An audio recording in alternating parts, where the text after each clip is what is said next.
Na semana passada eu fiz um vídeo falando sobre a síndrome do impostor. Se você ainda não assistiu, recomendo dar uma procurada aí no meu canal no YouTube para assistir esse vídeo. Mas por conta deste conteúdo, eu recebi muitas mensagens, recebi relatos de pessoas dizendo ter se identificado com o assunto e trazendo outras questões, outros pensamentos também. E por conta disso, eu resolvi gravar essa semana um vídeo falando sobre pensamentos limitantes. Para a gente começar aqui a nossa reflexão semanal, eu quero te fazer uma pergunta, se você tem ideia de qual é a média de pensamentos que a gente tem por dia. Se você fizer uma pesquisa rápida na internet, se você for meio curioso, assim como eu, que tudo eu pergunto para o Google, se você fizer uma pesquisa rápida na internet, você vai ver que existe algumas linhas que falam que um ser humano é capaz de pensar até 70 mil pensamentos por dia. Pensamento pra caramba, né? Só que também existe uma pesquisa, e aí já é na área da neurociência, né? Que daí eu costumo acreditar mais nessa, né? Porque tem ciência, tem cientista por trás disso, e é bem recente essa pesquisa, inclusive, se não me engano, ela saiu esse ano, que os cientistas chegaram a uma conclusão, os neurocientistas, que um ser humano ele pensa em média, tem média diária 6.200 pensamentos. 70 mil ou 6.200 pensamentos, convenhamos, é pensamento pra caramba. Você já deve ter percebido o quanto que você pensa, né? A gente tem um mundaréu, usar essa expressão aqui, um mundaréu de pensamentos por dia. E às vezes tem dia que a gente termina até cansado, parece que tem um barulho mental. Só que eu não sei se você já parou para pensar, mas muitos dos pensamentos que você tem são pensamentos repetitivos. A gente costuma ter uma série de pensamentos que se repetem diariamente. Ou seja, pelo menos 80% dos pensamentos diários que a gente tem são os mesmos, né? Então a gente já adquiriu um hábito de pensar sobre as mesmas coisas. E geralmente esses pensamentos são as nossas preocupações, daí geram as nossas angústias, as nossas ansiedades, os nossos medos, enfim. Temas que eu já tratei bastante em vários vídeos aqui no canal. Mas o que é interessante da gente pensar, principalmente na questão de pensamento limitante? O que é um pensamento limitante? É um pensamento que acaba limitando, né, me mantendo na minha zona de acomodação. Lá no que a gente costuma dizer, na minha zona de conforto. Na verdade, zona de conforto é um nome bonitinho que a gente dá para nossa zona de acomodação, que é o lugar onde a gente não age, né, onde a gente fica. E os nossos pensamentos, muitos dos nossos pensamentos e desses pensamentos repetitivos que a gente tem diariamente, eles foram criados ainda na infância. Ultimamente eu ando falando muito da infância, né? Eu tô mais psicanalista do que coach ultimamente, né? Mas é verdade, muitas das coisas que a gente tem, dos nossos comportamentos, das nossas emoções que a gente tem na vida adulta, foram coisas que foram geradas ainda na infância. E os pensamentos limitantes, as crenças limitantes, elas surgiram nesse período. Por quê? Foram formados pelos nossos pais, pelas nossas referências, pelas pessoas que a gente via naquela época como autoridade. Por isso que a gente precisa tomar muito cuidado para aquilo que a gente diz para uma criança, né? Porque a palavra do adulto para a criança, ela tem muito peso e pode, né, às vezes transformar num pensamento que vai limitar a pessoa para o resto da vida. Quer ver um exemplo de crença limitante que aqui no interior a gente sempre encontra? Por exemplo, quando eu era criança, a minha mãe tinha um hábito de deixar algumas coisas para as visitas. Então, por exemplo, tinha um jogo de xícara mais bonito e um jogo de xícara que às vezes já estava com o cabo da xícara quebrado, faltando pires. Esse daí era para a gente usar no dia a dia, mas o jogo de xícara mais bonito era para a hora que chegasse a visita. O mesmo acontecia com jogo de prato, com lençol, com talheres, enfim, uma série de coisas que a gente ia colocar a mão, minha mãe falava, deixa aí, é para visita. O que isso acabou gerando na nossa cabeça, e isso não só na minha família ou comigo, mas com muitos clientes, né, com muitas pessoas que eu atendo hoje na vida adulta, profissionais, né, pessoas bem-sucedidas, o que acabou criando que para o outro sempre o melhor.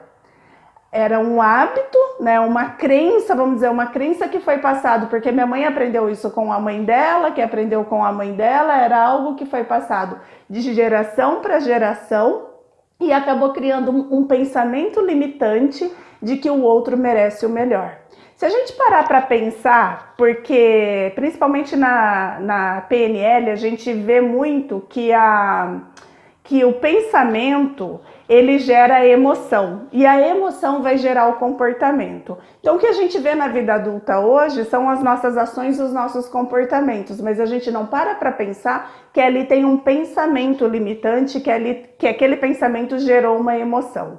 Esse exemplo que eu trouxe para você aí da visita, de que o outro sempre merece o melhor, quantas pessoas a gente vê hoje no ambiente profissional com medo de agir, com medo de ser assertivo, de falar aquilo que está pensando, aquilo que está sentindo, se sobrecarregando porque tem medo de desagradar as pessoas, medo de dizer não. Por quê? Porque criou um pensamento de que o outro merece sempre o melhor, então acaba colocando o outro acima das próprias necessidades.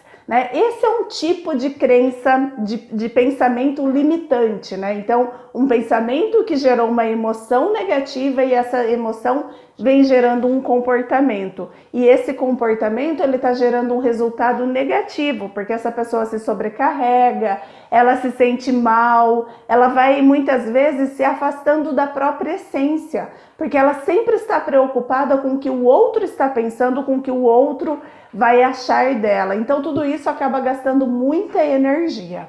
No vídeo dessa semana eu trouxe aqui, fiz até uma colinha aqui, né? Eu trouxe mais 3 pensamentos que eu quero dividir com você, de pensamentos que eu vejo que são limitantes.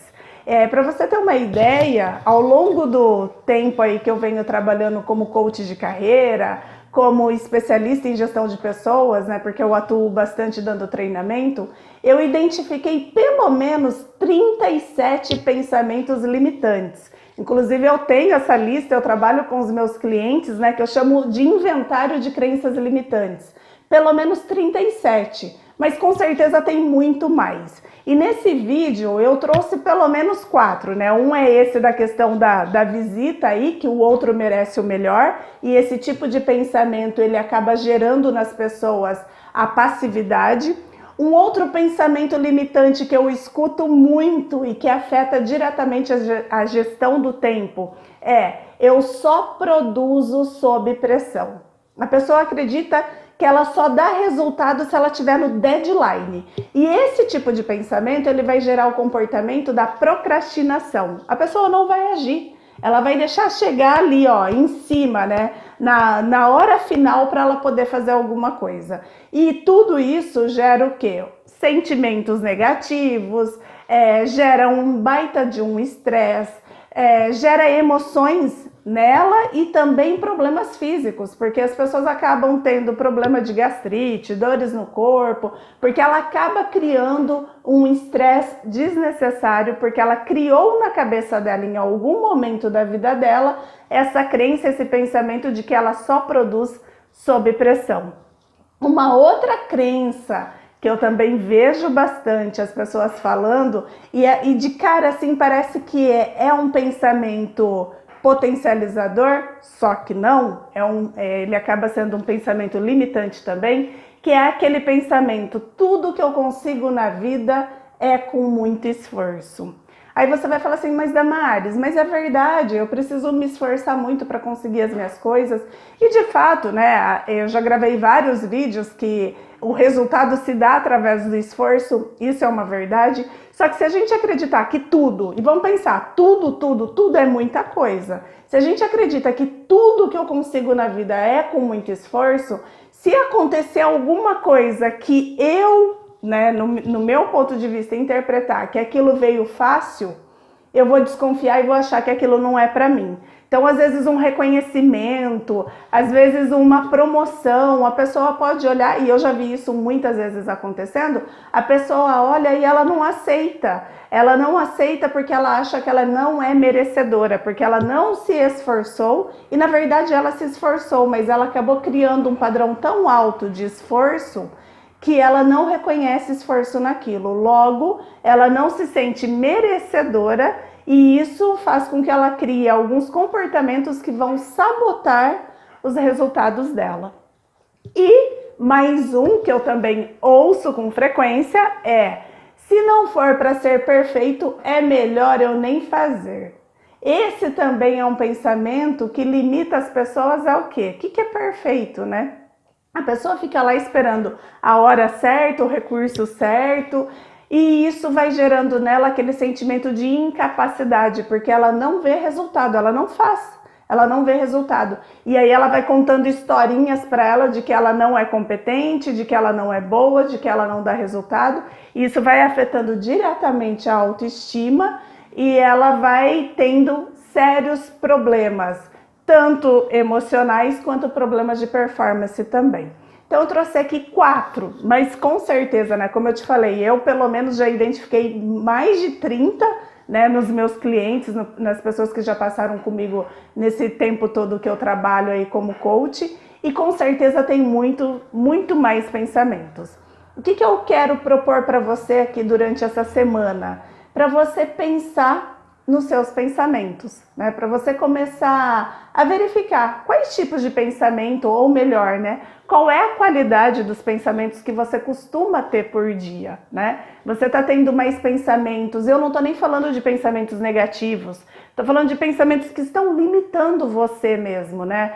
E uma das formas, isso é até uma estratégia do próprio coaching, que a gente chama até do auto-coaching, é quando a gente começa a aplicar o coaching na gente mesmo, da gente começar a pensar no que esse pensamento está contribuindo, né? Em que esse pensamento está contribuindo para o meu crescimento e para o meu desenvolvimento. Porque existem pensamentos que estão com a gente desde a infância e a gente está ali agarrado nele e não tem crescimento. A gente não está crescendo, a gente não está se desenvolvendo, né? E não está ajudando as pessoas também, né? Não está sendo nem bom para a gente, nem bom para o outro. Então a gente precisa começar a pensar na qualidade dos nossos pensamentos. É o que já dizia a Bíblia, né? Vigiai os seus pensamentos. A gente não consegue ter controle daquilo que a gente vai pensar. Um pensamento, ele simplesmente vem, ele vem automático na nossa cabeça. Mas a gente consegue pensar sobre ele a partir do momento que a gente tem ele. Não sei se fez sentido, ficou meio bagunçado aí, mas para pensar. Os pensamentos, eles vão vir automáticos, mas depois que eles vieram, eu posso refletir sobre isso, né? E aí entra essa pergunta. Pensar dessa forma, em que, né, está contribuindo para o meu crescimento e para o meu desenvolvimento como pessoa e como profissional. Fez sentido para você? Se fez, compartilhe para que esse vídeo também possa fazer sentido para outras pessoas. Te vejo na próxima semana.